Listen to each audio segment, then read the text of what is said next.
अस्सलाम वालेकुम and welcome back to our new video. इस वीडियो में हम बॉक्स मॉडल के बारे में पढ़ेंगे जो कि बहुत ज़्यादा इम्पोर्टेंट टॉपिक है। सीएसएस वाले को ये लाजमी आना चाहिए, ठीक है।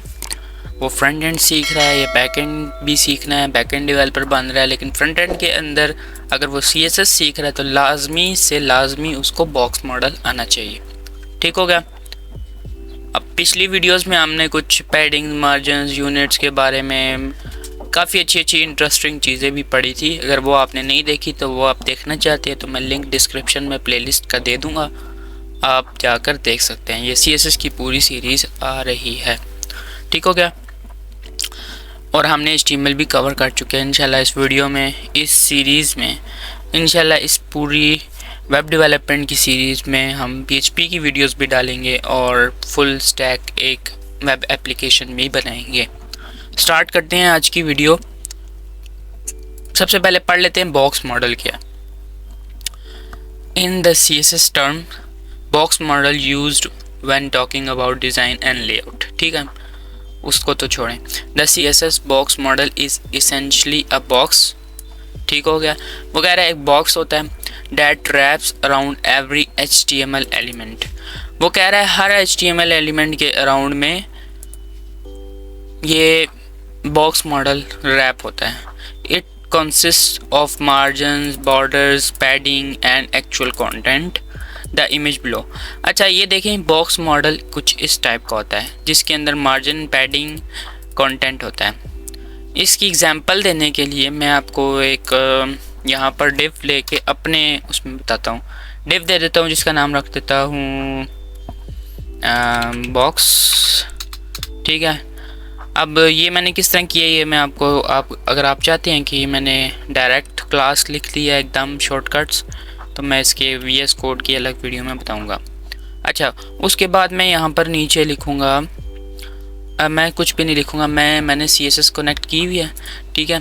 तो ये पिछली वीडियोस के थे तो वो मैंने कमेंट कर दिए, तो अब मैं यहाँ से स्टार्ट करूँगा। मेरा बॉक्स था, बॉक्स के अंदर जिस तरह मैंने था मैं यहाँ पर लिखता हूँ हाइट लिख देता हूँ 300 पिक्सल और विड्थ भी लिख देता हूँ 300 पिक्सल।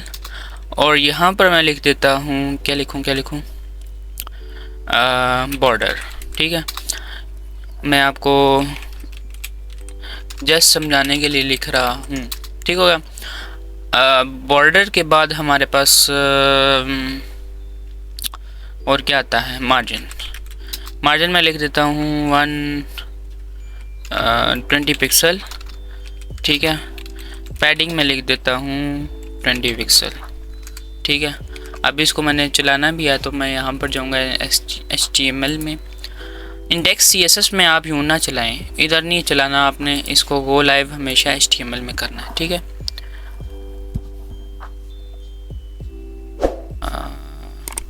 बहरहाल ये हमारे पास माइक्रोसॉफ्ट में ही ओपन हो गया। बहरहाल ये हमारा आ गया है, क्या आ गया, हमारे पास आ चुका है, बॉक्स आ गया, ठीक है। अच्छा जी, उसके बाद अब हम बॉक्स मॉडल पढ़ते हैं। इसको मैं इंस्पेक्ट करूँगा। अब इसके अंदर इसके अंदर भी आ जाएगा। इसको मैं थोड़ा सा इधर कर लेता हूँ, ओहो, इसको इधर कर लेता हूँ। अब आपको आई होप नज़र आ रहा होगा। हमारे पास कंप्यूटेड में जाएंगे आप, ये स्टाइल्स है, कंप्यूटेड में जाएंगे, क्रोम में भी जाएंगे तो इसी तरह आएगा, ठीक है। वहाँ पर आपको ये इस टाइप का बॉक्स मिलेगा, ठीक है। इसको कहते हैं हम बॉक्स मॉडल, ठीक हो गया। समटाइम्स ये होता है कि ये बहुत काम आता है, या आप कहेंगे कि काम किस लिए आता है। काम ये इस वजह से आता है कि ये डिबग करने के लिए कि हमारी एक्चुअल हाइट एंड विड्थ कहाँ पर अप्लाई हो रही है। अब ये बॉक्स मॉडल पे आप क्लिक यूँ हवर करेंगे ना, मार्जिन पहला जो इसके अंदर आ रहा होता है वो मार्जिन आ रही होती है, तो हवर करेंगे तो मार्जिन यहाँ पर शो हो जाएगी आपको। अगर आपको स्टाइल में शो नहीं हो रहा कुछ और कंप्यूटर में भी कुछ समझ नहीं आ रहा, आप यहाँ पर आएँ और यहाँ पर क्लिक यूँ हवर करें, अपना कर्सर यहाँ पर लेकर आएँ तो यहाँ पर चेक करें कि मार्जिन शो हो जाएगी। बॉर्डर भी आएँ, बॉर्डर शो हो जाएगा। अगर मैं यहाँ से बॉर्डर 2 पिक्सल हटाया, मैं यहाँ से इसको कमेंट कर देता हूँ फॉर एग्जांपल वैसे ही कमेंट कर रही है। अभी आप तो शो नहीं हो रहा। अब यहाँ पर देखें बॉर्डर 0 हो गया। बॉर्डर मतलब डैश सी बनी हुई है, हाइफन लिखा हुआ है, तो इसका मतलब कि इधर कुछ भी नहीं है। अब इसको मैं लगा देता हूँ वैसे ही आपको शो करवाने के लिए। अब यहाँ पर देखें कि पैडिंग आ रही है। पैडिंग अंदर से आती है, आपको पता है, ये मैंने पिछली वीडियो में बताया भी हुआ था।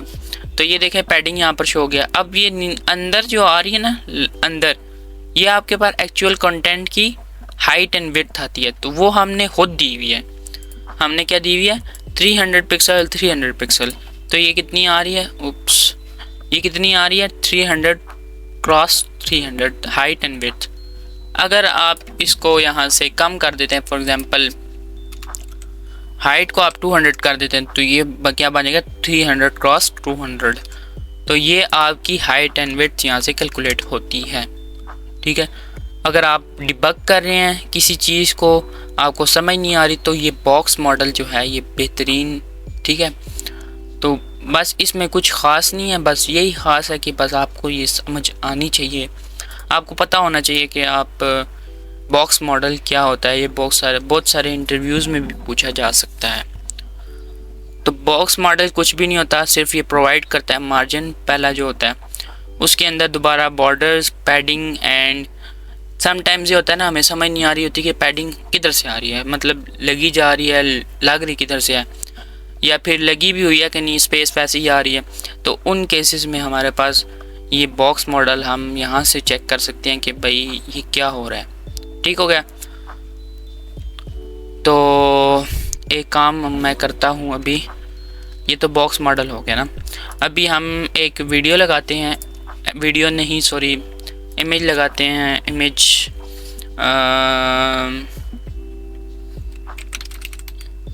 इमेजेस। ठीक हो गया। मैं यहाँ से एक इमेज को डाउनलोड कर लेता हूँ और मैं यहाँ से अपने किधर गया CSS का फोल्डर, यहाँ पर मैं एक इमेज जिसका नाम का फोल्डर बनाता हूँ और मैं इसके अंदर जाकर BG इमेज मीन्स के बैकग्राउंड इमेज। ठीक हो गया। अब आप कहते हैं कि इस बॉक्स पे ओनली, इस बॉक्स पे सिर्फ हम इसके बैकग्राउंड पे इमेज लगा दें, वो CSS से किस तरीके से लगेगी। तो सिंपल है, जिस तरह मैंने आपको इमेज सोर्स इमेज टैग बताया था, उसके अंदर हम सोर्स सेट करते हैं और पाथ देते हैं। यहाँ पर हम कुछ डिफरेंट करते हैं, बैकग्राउंड। ठीक है, बैकग्राउंड लिखेंगे तो VS कोड आपको खुद सजेस्ट कर देगा इतनी सारी प्रॉपर्टीज़। आई होप आपको नज़र आ रहा होगा। अब हाइफन डालना है और बैकग्राउंड इमेज, कलर नहीं डालना है, इमेज। और यहाँ पर देखें बहुत सारी और भी आ रही हैं। आपने URL डालना है, URL एक मेथड टाइप का है। ठीक है, उसके अंदर आपने कोट्स डालने हैं, single quote, double quote, whatever you want. और यहाँ पर आप अपने फोल्डर का नाम लिखेंगे, इमेजेस। ठीक है, इमेजेस, और इमेजेस के अंदर आपके पास ये इमेज शो हो रही है। ठीक है, दिस इज़ नॉट इनफ। अभी मैं आपको बताता हूँ, ये आप चेक करें, एक ही इमेज आ गई, आगे 3 इमेज आ गई, लग तो गई हैं लेकिन आ गई हैं 3 इमेजेस। बट हम क्या चाहते हैं, ये नहीं चाहते। तो हम क्या करेंगे, बैकग्राउंड, जिस तरह हम कर रहे थे बैकग्राउंड, ये रिपीट हो रही है ना, तो यहाँ पर रिपीट लिखेंगे। और हमें नहीं चाहिए रिपीशन और नो रिपीट। तो ये चेक करें, ये यहाँ पर इस तरीके से आ गया। अब ये फुल नहीं आ रही, तो हम ये भी नहीं चाहते। अब हम चाहेंगे बैकग्राउंड साइज़, ये साइज़ है ना, तो हम इसको कवर कर लेंगे। ठीक है, तो ये चेक करें कवर हो गया। और एक और चीज़ करेंगे हम, BG पोजीशन। ठीक है, पोजीशन हम क्या करेंगे, सेंटर। ठीक हो गया, ये सेंटर आ गया। अब भी देखें इमेज का बेड़ा गर्क हो चुका है।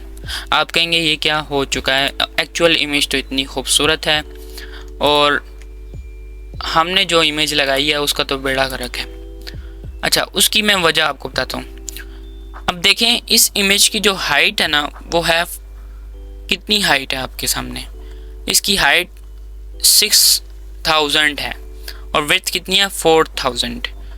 ठीक है, तो अब यहाँ पर देखें तो इसकी जो हाइट है वो मैंने दी हुई है 200।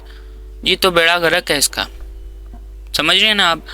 तो यही मसला है कि वो सारी पिक्सल लेट हो रही है। ठीक है, इसको ठीक करके लगाना है तो उसकी हाइट वगैरह उसके मुताबिक आप सेट करें। फॉर एग्ज़ाम्पल सेट करने से मुराद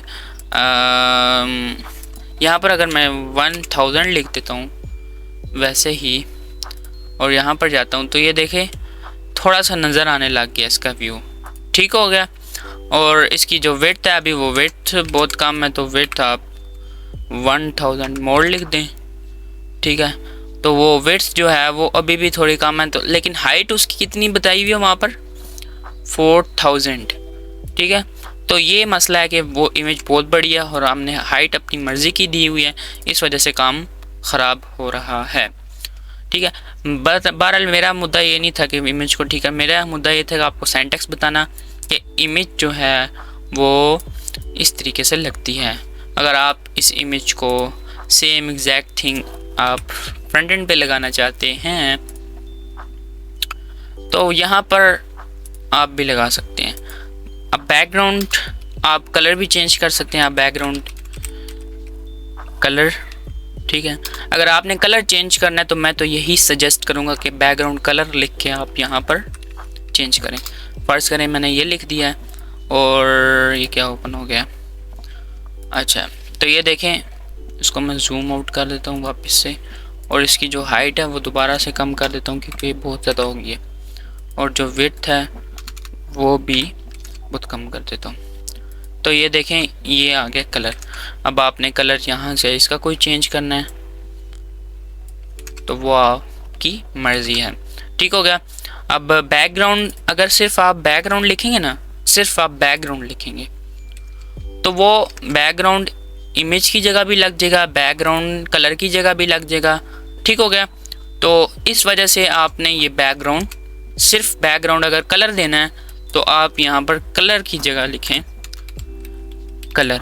ठीक है, अगर आपने इमेज लगानी है तो बैकग्राउंड इमेज। ठीक हो गया। तो इस तरीके से ये अच्छी प्रैक्टिस है क्योंकि कल को आके कोई बंदा इसी प्रॉपर्टी के थ्रू दोबारा कोई CSS लिखता है और वो इमेज लगाना चाहता है और आपने यहाँ पर बैकग्राउंड, सिर्फ बैकग्राउंड लिखा हुआ है तो वो मुश्किल हो जाएगी, फिर उसको इम्पोर्टेंट लगाना पड़ेगा, बहुत मसले आएंगे उसके लिए। ठीक है, तो ये एक अच्छी प्रैक्टिस है इस तरीके से करना। ठीक हो गया।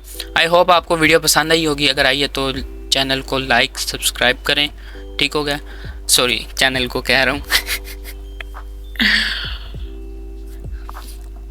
ठीक हो गया, इस वीडियो को लाइक करें और चैनल को सब्सक्राइब करें, और अगर वीडियो पसंद आई है तो लाइक करना, वरना कमेंट कर देना। ठीक है, मिलते हैं नेक्स्ट वीडियो में।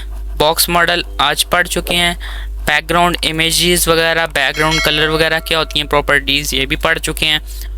तो नेक्स्ट वीडियो में हम CSS के कुछ न्यू टॉपिक्स के साथ, जिसमें आपको नई नई चीज़ें सीखने को मिलेंगी।